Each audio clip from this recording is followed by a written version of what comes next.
Fordola, have you been waiting here all this time?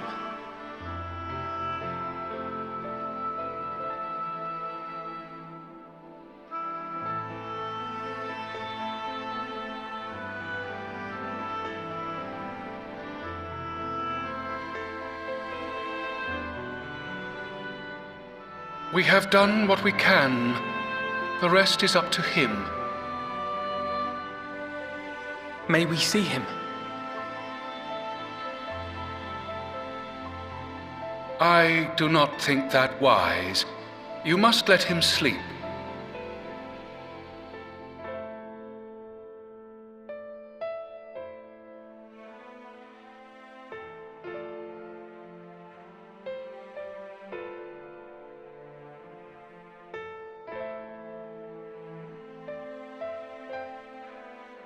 Thank you for bringing him back.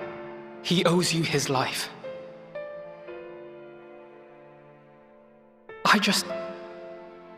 I just wish I had been there. Perhaps, I don't know, perhaps I could have... Could have what? Got tempered? Don't flatter yourself. You can't save everyone. No one can. Not even the warrior of bloody light.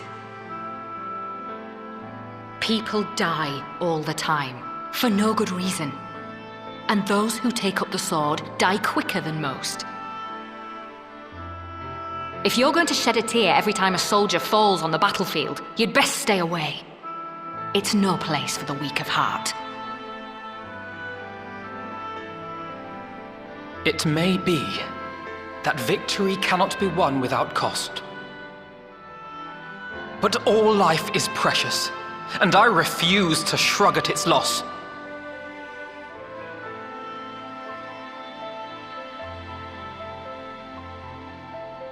All life is precious!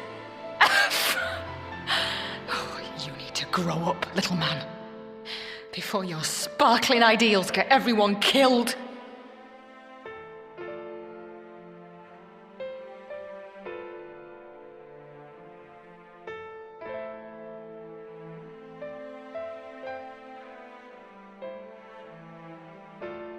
You're right.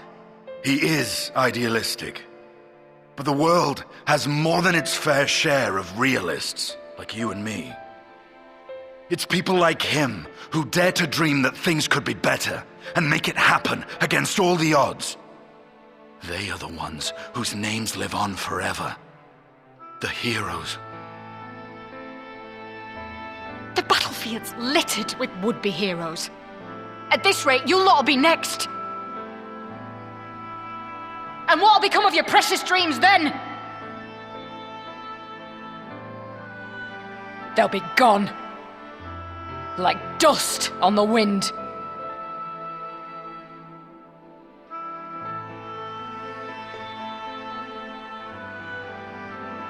Dreams worth fighting for don't die so easily.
Your Grace, pray forgive us our lateness.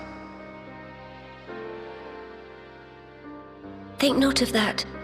I understand a close comrade of yours was wounded in the line of duty. Arenvold. It was at the Alliance's behest that he risked all, and we are grieved to hear of his condition. Rest assured, he will receive the finest care our chirurgeons can provide. On that you have my word. Now, we would share with you the findings of the mission. Pippin, pray relate to our guests the details of Fordola's account.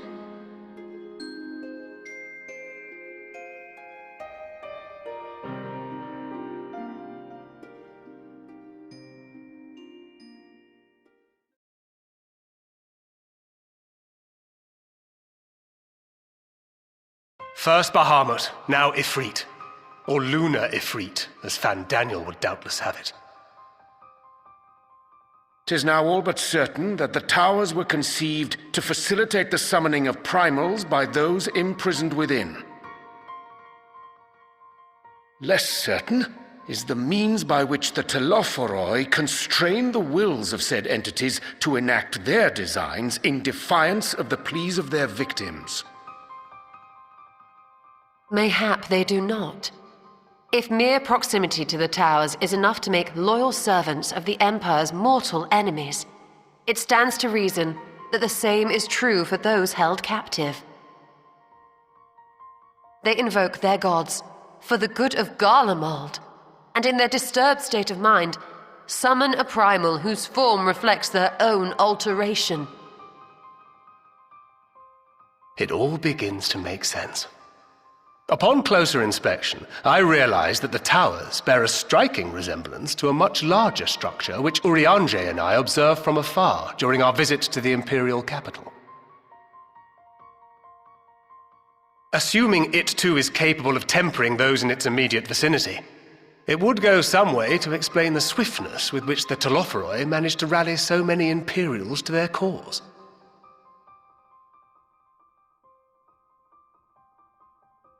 While the situation in Garlemald is indeed troubling, I fear we have more immediate concerns.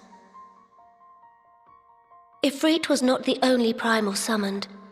At approximately the same time, observers at several other towers bore witness to the emergence of further such entities.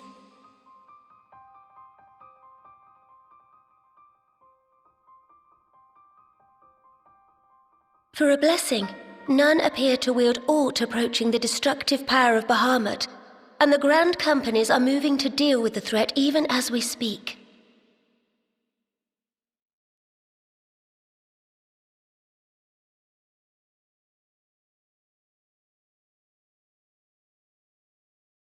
Though we are aware that the task will not be easy, we would call upon the Scions only as a last resort. Pray, conserve your strength for now. After all, it was not so very long ago that you rid us of Bahamut. On which note, I am pleased to report that our talks with the Amalja have reached an agreeable conclusion. They have pledged their full support to our cause.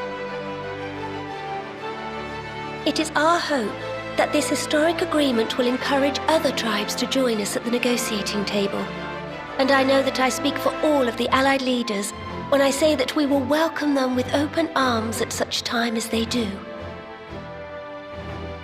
Of course, this was only made possible by the feats of heroism performed at Paglfan. Moreover, we shall not allow the sacrifices of those fallen in battle to have been made in vain. As hope leads to victory, shall victory lead to a new dawn for Eorzea. May these words ever be our guide, Your Grace.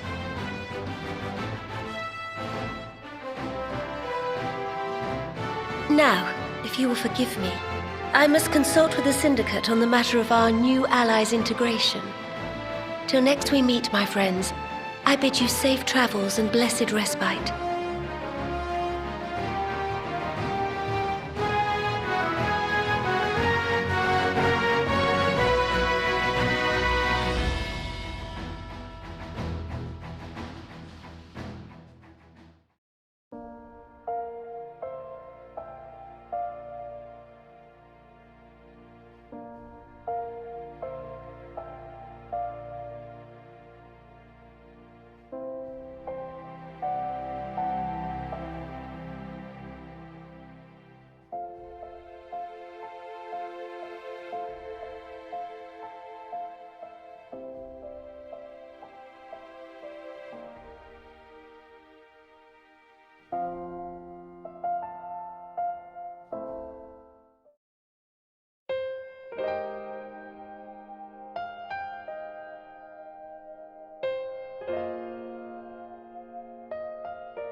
Welcome back.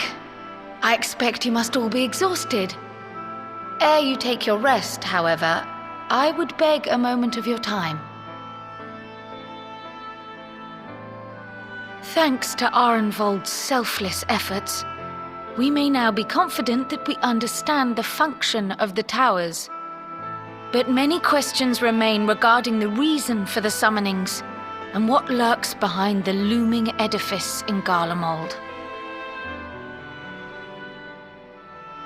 Until such questions are answered, we will struggle to devise an effective strategy for thwarting the Telophoroi's stated aim. Nothing less than the destruction of this star. And so, given the gravity of the situation, I move that we petition the aid of Sharlayan.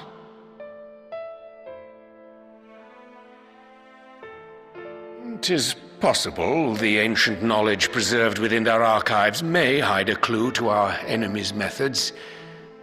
But given Sharlayan's established policy of non-intervention, our former colleagues are not like to aid us in its discovery.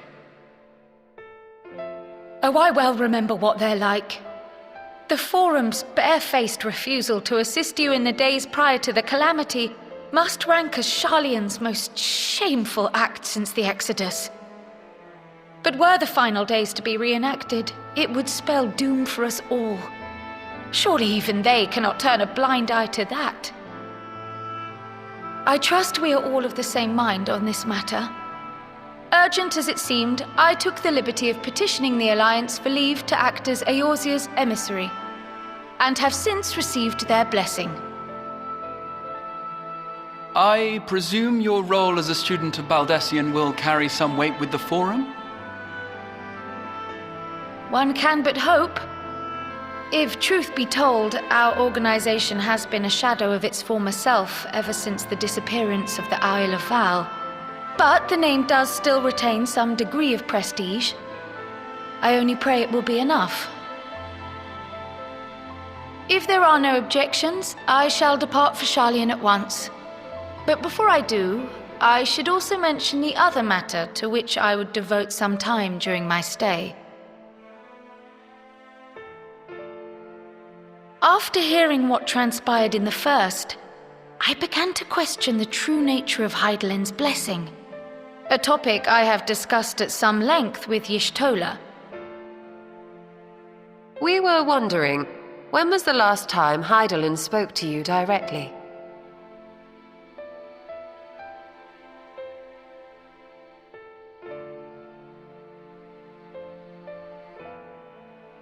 When you regained her blessing, was it not? But never since. Not in all your time in the first, when you faced the Unsundered, the very heart of Zodiark. History shows us that Hydaelyn is able to awaken the echo in her chosen, convey her will directly, and grant the blessing of light. To our knowledge, however, she has not sought to intervene in man's affairs for some considerable time. Might not the explanation for that lie with her choice of champion? Mayhap she is content to trust in her judgment. Mayhap she is. But following my initial discussion with Kryl, I made inquiries of my own, and as far as I am able to tell, Hydaelyn has not made her will known to anyone. During my time in the First, the Oracle of Light spoke to me through Reen. But that was not the will of Hydaelyn. It was Minfilia herself. Indeed, and while she and Hydaelyn were inextricably linked, Minfilia yet acted of her own volition. A messenger, yes, but one who spoke with her own voice. I wonder, could Hydaelyn's silence suggest the presence of some disruptive force, perhaps? Some obstacle to communication? While I share Urianger's high opinion of your conduct, I see no reason why she would deny you her guidance altogether. Then again, who am I to say? The fact is, we simply don't know. But if the explanation is to be found anywhere, I can think of worse places to look than the archives of Sharlayan, and their research on the ethereal sea in particular.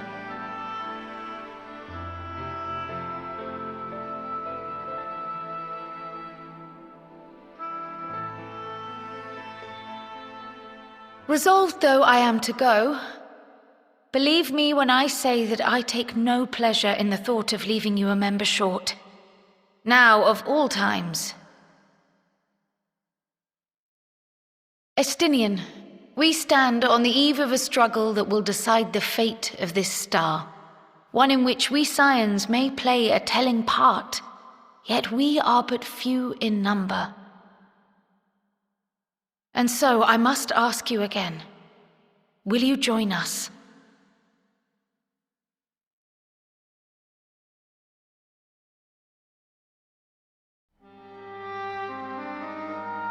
You see the world the way you want it to be. I see the world the way it is. You are idealistic to a fault.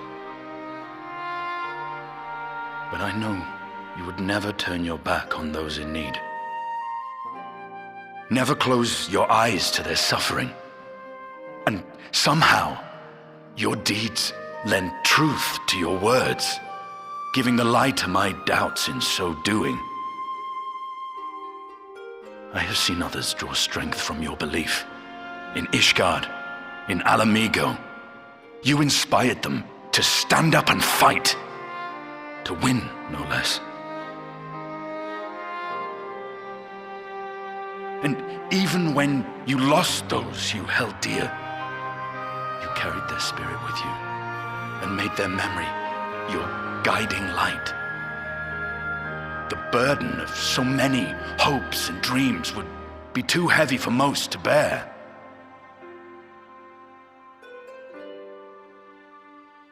But you bear it willingly, as you have shown me. Some dreams are too important to let go. If you have need of my strength, it's yours. After all you've done, how could I refuse?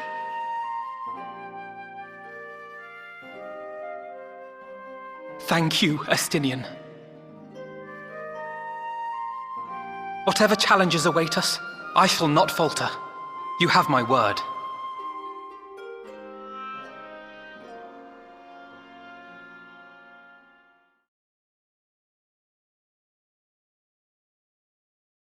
And now I may bid you farewell, safe in the knowledge that all is as it should be, in this little corner of the world at least.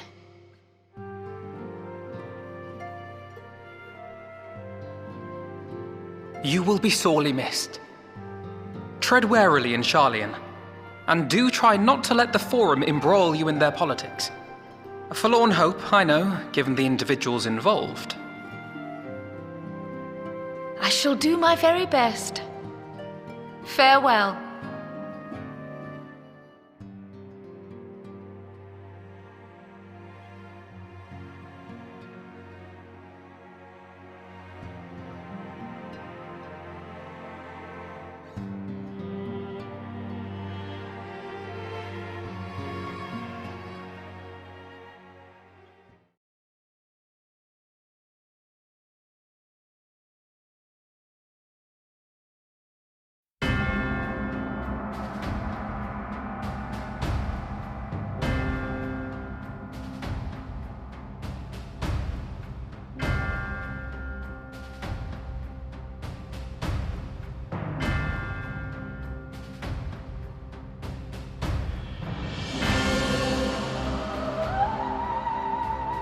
Well, does this one meet with your approval?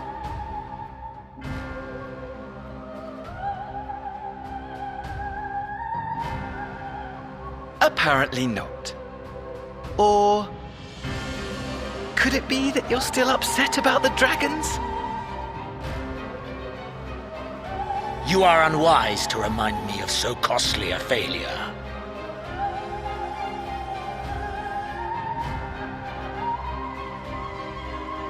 It will not affect our plans, I trust.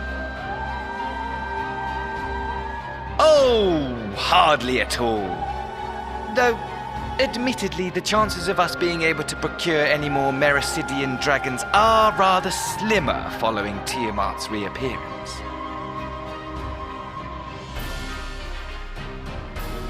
Oh, but the seeds have been sown, my lord! We have only to wait for them to quicken! Speaking of preparations, is it safe to assume that you will be ready to control you-know-what? The hour draws nigh. This nation, forged for Ascian ends, will finally prove its worth. A mighty empire, now no more than an instrument of this star's destruction. What a pleasure it will be to put it to use. Which brings me back to our earlier topic. My lord, while I appreciate that it is not an easy decision, it really is past time you chose your weapon. There is one that I have been meaning to test.